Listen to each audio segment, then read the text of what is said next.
Boston Celtics get the 20-point win. They take game 3. They take back home court advantage with a little bit of respect for their opponent and a lot of great defense. It's all right now on a bonus Locked On Celtics podcast here from the Kaseya Center in Miami. Thanks to Blockbuster brand, it's holiday season. Drop Drew in the mix, and 3 from KP. No, we not on the Knicks. Flushing competition like Al on Giannis. Juice and Big Deuce, still Beantown's finest. Banner 18 going up in the rafters. Watch the Seeds game in Locked On after. Karalis on the breakdown, clutch like a tip from D White on the breakdown. John on the mic documenting domination. Matter pen a back bay, it's all Seeds Nation. Rain and Jays, how we started, raising business, how we finish. Locked On Celtics pod, home of the winners. Peace. Hey there, welcome back to the Locked On Celtics podcast right here on the Locked On Podcast Network, where it's your team every day, and I got you covered every single day, Monday through Friday, plus bonus podcasts like this one when they play on the weekends, when something good happens, like a 20-point win in Miami from the Boston Celtics. Gotta love that. Thank you for subscribing wherever you get your podcasts. Watch the show on YouTube. Get in the comment section there. Let me know what you're thinking. I'm John Karalis. If you're new to the show, you don't know me. I'm used to play a long time ago. Now I'm covering the Celtics as a beat writer for Boston Sports Journal. All right, let's get into today here. It's hold on. That's definitely the wrong graphic. There we go. That one's better. People listening, I had the graphic from the loss. No, we don't want that. We want the graphic from the win. We'll talk about Kristaps, Porzingis, Derrick White, the contributions they made, the defense. But let's just start with this. A hell of a response from the Boston Celtics. Just an incredible response after game 2. A lot of people in the mentions here, a lot of people in the comments, people going crazy, losing their minds over the Celtics losing game 2 and how you mess around. You don't want to extend a series unnecessarily. By the way, people in the comments who are like, the Denver Nuggets took care of business. Denver Nuggets lost to the Los Angeles Lakers. So they didn't take care of business and sweep the Lakers like everybody thought they would. So it happens. And I know they're the champs, and I get it. I'm just saying that these things happen. Losses in a series will happen. So please just take that little bit of a grain of salt when something like the Celtics losing game 2 happens. We all know what happened. We know they look bad. I know how it looked, but this bounce back, this response, this is what's most important to me. It's not that they were ever going to be perfect. It's not that the Celtics were never going to have a bad game, even in the playoffs. It's that they have almost always this season responded. Regular season, like we've said before multiple times, they've never lost more than 2 in a row. They never had a prolonged stretch of adversity. So here they are in a playoff series. They lost that one at home. They came back. They won that next one on the road. Now they've got home court back. Not that we think they'll need it, but they regained their footing. They understood what they did wrong. They fixed it. They came out here. It was not a pretty game. But you know what? I liked this win better than I liked the game 1 win, because the Celtics didn't bury them with a bunch of 3-pointers. You can chalk up the game 1 win to Boston was plus 30 from the 3-point line, just like we look at game 2 and say Miami was plus 33 from the 3-point line. And yeah, if one team wins a specific battle by 30 points, there's a good chance that team's going to win that game. And so the Celtics didn't in this game win the 3-point battle. Not by that much anyway. They won it by 6. They were 11 of 37, 29.7%. Miami was 9 of 28. They hit 2 fewer, but they shot 32%. So neither team was hot from 3. So this is a bad night for the Celtics. Don't know how to win when they don't hit 3-pointers, and the Celtics aren't like the Nuggets, because the Nuggets take care of business. That's a bad night for that crew.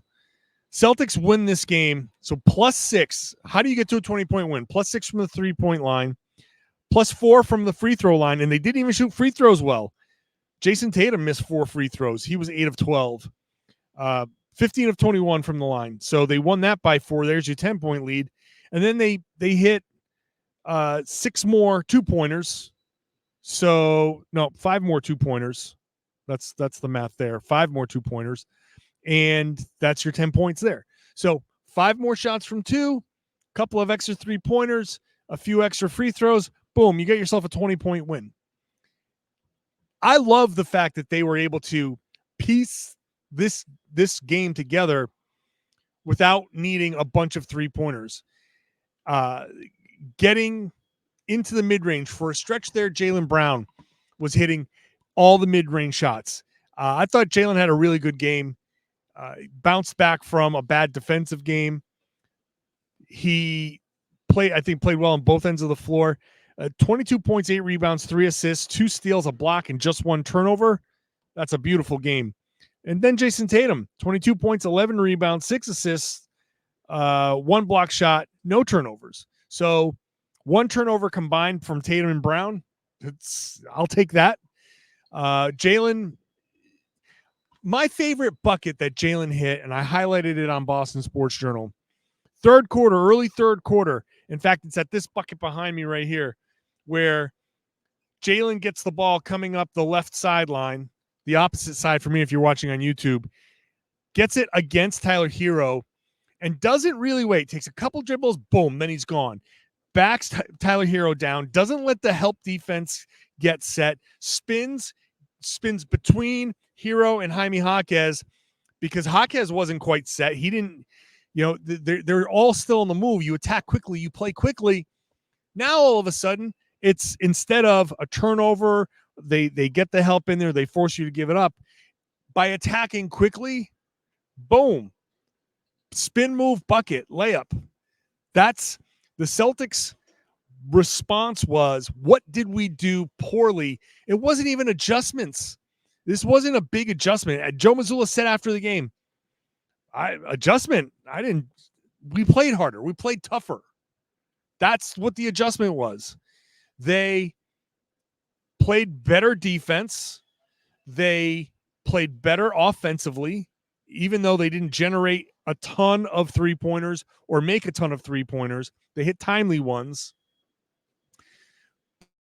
But they attacked the mismatches more quickly. They just went at them faster.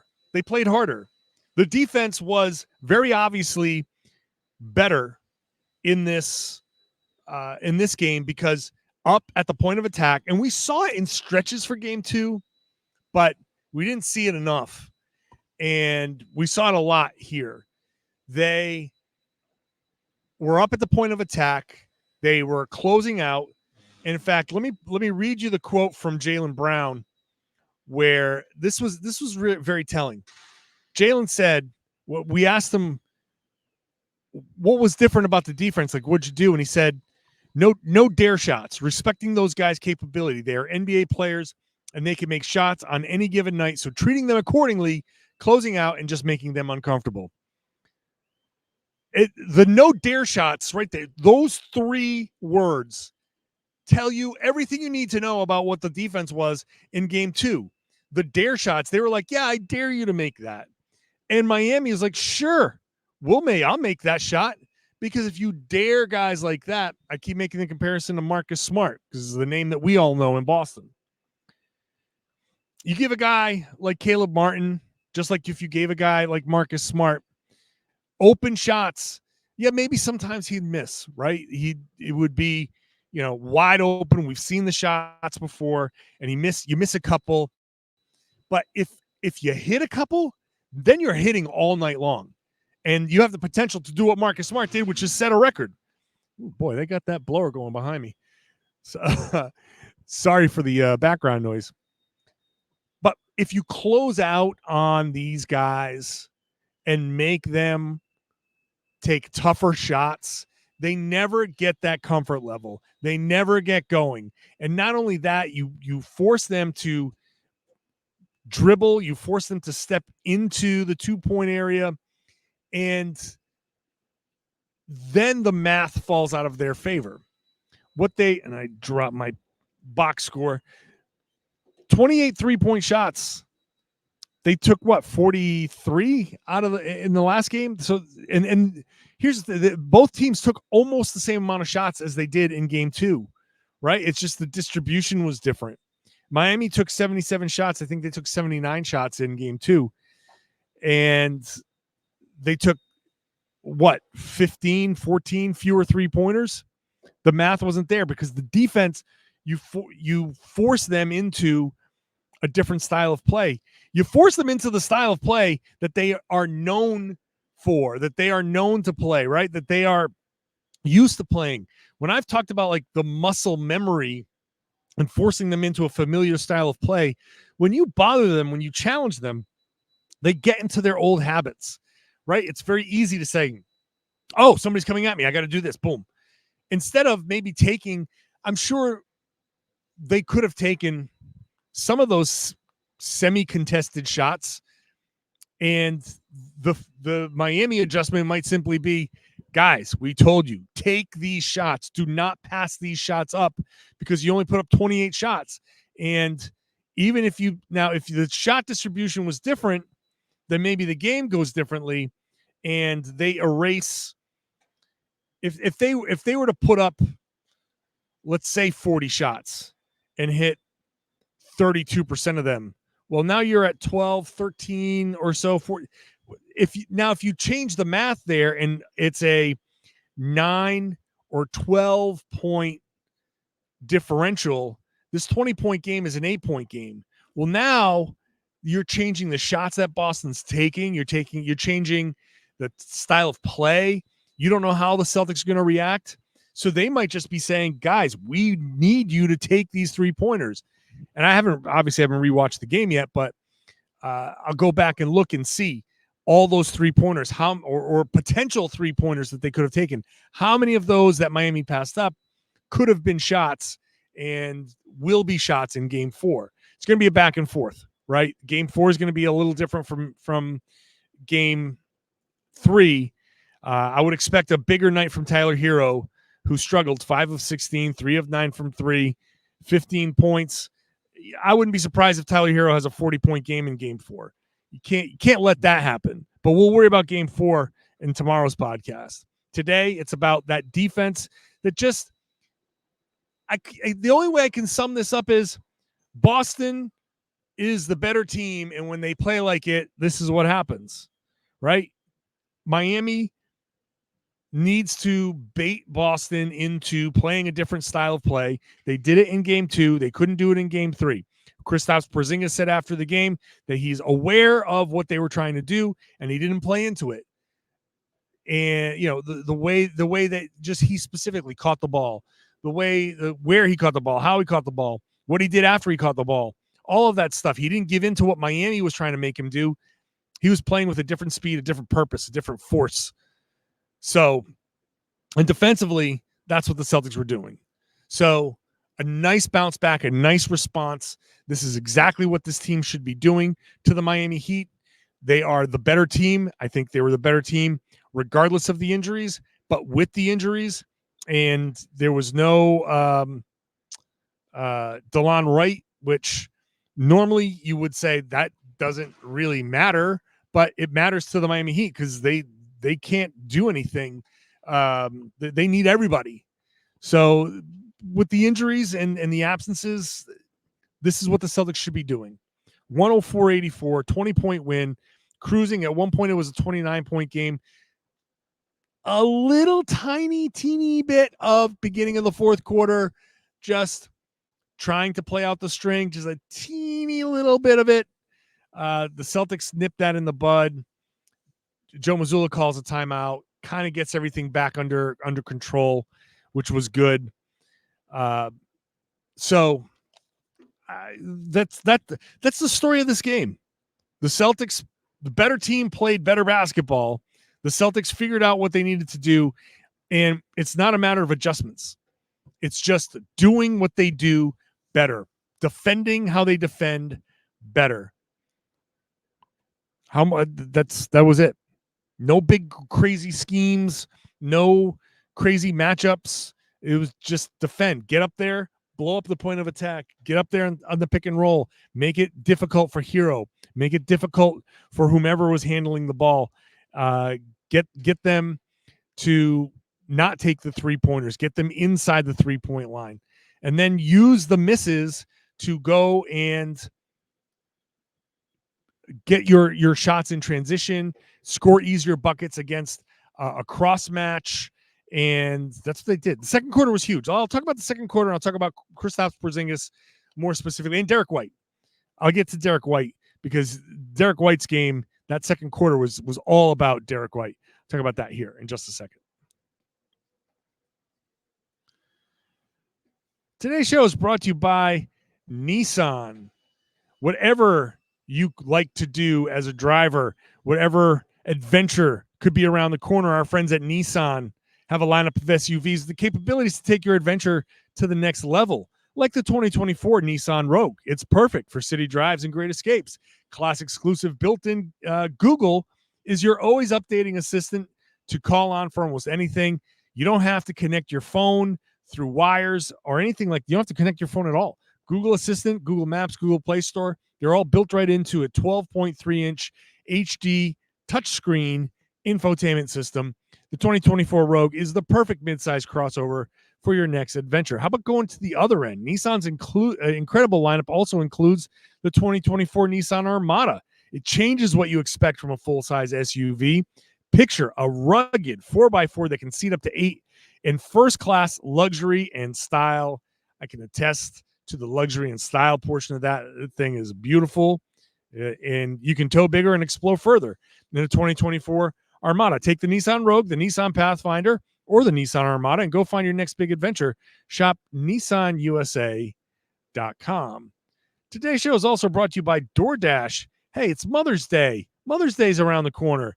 Head to DoorDash to surprise mom, whatever your mom is into. Is she into sweet stuff? Is she into makeup, tech, gadgets, anything it's all available on DoorDash. You can go to a flower shop, convenience, grocery, retail store. If you do that right now, you can get 50% off your next order, up to $15 when you spend $15 or more on your next flower, convenience, grocery, or retail order on DoorDash, right? So go check it out, because the one thing moms like is a surprise. Moms like to be recognized on Mother's Day. So all of these stores have options. You can get gifts as thoughtful as she is with DoorDash, and you can get the Dash Pass to save yourself maybe a little bit of extra money. So get all your Mother's Day gifts all in one place. 50% off your next order, up to $15 when you spend $15 or more on your next flower, convenience, grocery, and retail order. You got to use the code LOCKEDONNBA. That's LOCKEDONNBA to get this deal. 50% off your next order at flower, convenience, grocery, and retail stores. $15 off, up to $15 off when you spend $15 or more with the code LOCKEDONNBA.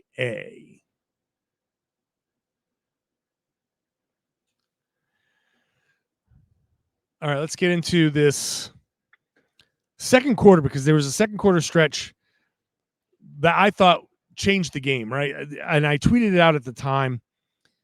They had cut the lead to 12, and it was about 4.5 minutes to go.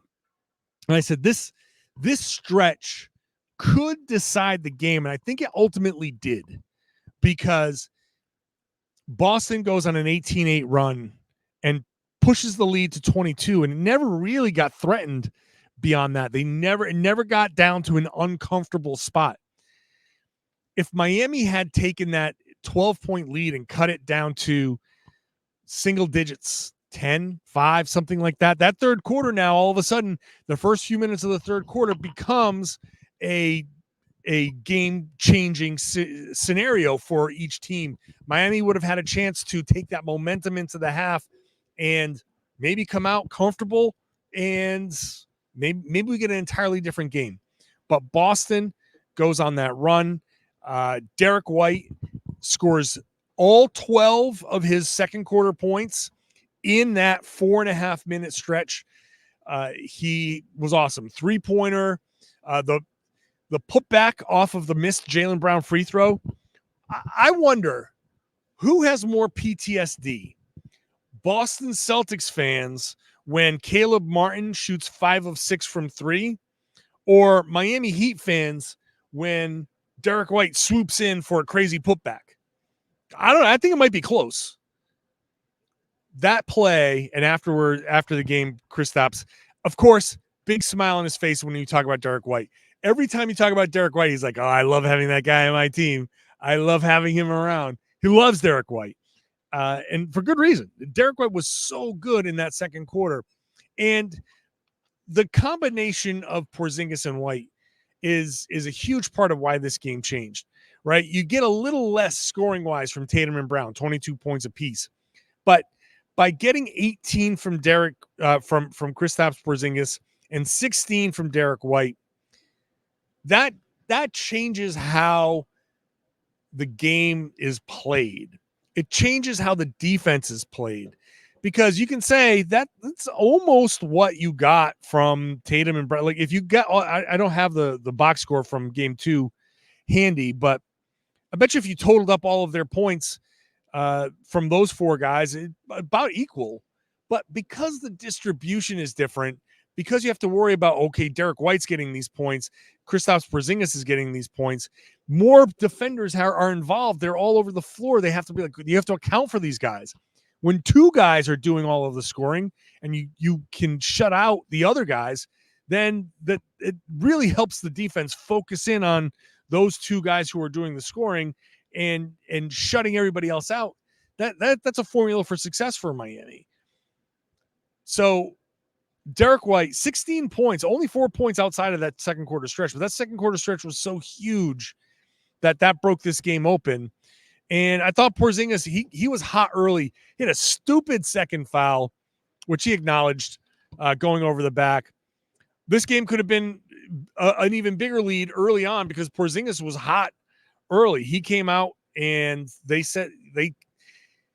Porzingis said they didn't try to get him going. It wasn't a specific, we need to establish Porzingis. It just naturally occurred that way. Whichever it is, he came out strong, and it was very clear that he wanted to bounce back from his tough game 2, which he called the worst game of his Celtics career, the 1 year he's been here. So getting that help from those guys was really, really important. Just going down the box score, Jrue Holiday, not much offensively, 3 points, 1 of 5 shooting, 1 of 3 from 3. But guess who was the plus-minus leader in this game? It's Holiday. He did have 6 assists. He had a steal and 2 blocks. He was pretty good defensively. He was really good defensively. So it's another example. Like you need everybody to contribute somehow, and you don't need Holiday to be the scorer. He took some interesting shots, but only 5 of them. So his contribution on the defensive end was really good. Peyton Pritchard, I'll never understand how Peyton Pritchard gets so many offensive rebounds. It's like one a game almost, where you look at him like, how did he grab that? How did Peyton Pritchard get into the trees and grab that rebound? I'm confused. But after he got that rebound and put back, he looked at the bench and screamed, screaming. It was an amazing little moment. Al Horford was really good. He was a plus 15. He had 9 points. Luke Cornett got 5 minutes. Interesting decision there. He was healthy enough to play. Sam Hauser came in. Not his best game. Only hit a couple of shots, the 3-pointer, 4 fouls. I thought a little sloppy defensively for Hauser, but it didn't matter. So, like I said before, I really think this game was the best game of the series so far for the Celtics. They didn't play it wasn't even that they had like the best offense or anything like that, but their defense was great. 24 points off of 12 turnovers. That's an amazing number to score 24 points off of 12 turnovers. That's basically, you've cashed in almost all of them. I'm sure there are a couple that they didn't, but because of 3-pointers and whatnot, it looks like they did. A 12-point quarter, a 27-point quarter, a 22, and a 23. That defense was so good that if you took away Boston's 21 points in the first quarter, they still would have had a halftime lead. That's pretty amazing. So the defense does the job. The Celtics do the job. Now do the job again. That's all I want. Do the job again. I don't want to come back here. I like coming to Miami. It's nice. Weather's nice. I don't want to come back here. I'm done. I'm done with this building. I'm done with this team. Beat them in 5 so we can be done with this. Have them rebuild. Well, I don't know what they're going to do with Jimmy Butler. I don't know what they're going to do with the rest of their team, but just be done with it. I'm done with the Heat in the playoffs. I'm done with coming to Miami. Let's go to another city. I know a year from now I'm going to be saying, why couldn't I go to Miami? Because I'm sitting here in like Cleveland and I don't want to be in Cleveland for the playoffs, but whatever. It's fine. It's fine. I'm just joking around. Play like this again. It's the defense. It starts with the defense. Thank you for listening. Thank you for watching. I appreciate you here on a Saturday night, Sunday. Maybe you're in the car. Maybe you've gone out for the night. And on the ride home, after you go to the bar or the club, you're going to be like, oh, there's a bonus Locked On Celtics. You listen on the way home. Maybe you're not out. Maybe you're not on East Coast time. Maybe you're overseas. Maybe you're on the West Coast and you're heading out. Enjoy the show. However you want to enjoy the show. Watch the show on YouTube. I would love it if you subscribe wherever. Get into the comment section. Let me know. Hey, go to the Miami Heat comment section and the Locked On Heat comment section. Let them know because the Heat fans are flooding this comments, my comments on YouTube. Go to theirs and like give it back to them. Defend. It's like a turf war. Defend this podcast. And I would love it if you share the podcast as well. Tell everybody, tell your friends, tell your family that they should be listening to and watching the Locked On Celtics podcast here on the Locked On Podcast Network. It's your team every day.